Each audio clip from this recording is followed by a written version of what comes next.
Hi all, நீங்கள் தான் lunch plain rice. அப்புறம் கூட்டு, இது பூசணிக்காவும் கேரட்டும் கூட்டு, லெமன் ரைஸு, தயிர்.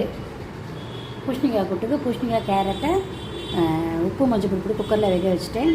அதோட கடலப்பருப்பு பைத்தம்பருப்பும் ஒரு 1/2 hour ஊற வச்சுட்டு அதோடு சேர்த்து உப்பு மஞ்சள் போட்டு வேக வச்சுட்டேன்.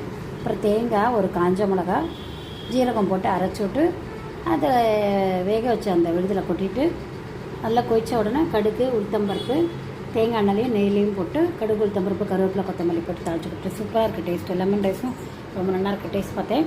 சாதத்தை குக்கரில் வச்சுட்டேன். அப்புறம் லெமனை சாதத்தை ஊற்றிட்டு அப்புறம் உப்பு மஞ்சள் பொடி போட்டுட்டு கருவேப்பிலை, கொத்தமல்லி இதெல்லாமும் போட்டுட்டேன். அப்புறம் நெய்யில் கடுகு, உளுத்தம்பருப்பு, முந்திரி பருப்பு இதெல்லாம் போட்டு பச்சை மிளகாய், கருவேப்பிலை போட்டுட்டு அதுலேயே உப்பு போட்டு எலுமிச்சம்பழத்தை ஆறினோடனே போட்டுட்டு சாதத்தில் போட்டு கலந்துட்டு. இதுதான் இன்றைக்கி சிம்பிள் மெனு. பார்த்துட்டு கமெண்ட் பண்ணுங்கள், சப்ஸ்கிரைப் பண்ணுங்கள். தேங்க்யூ ஸோ மச் ஃபார் வாட்சிங்.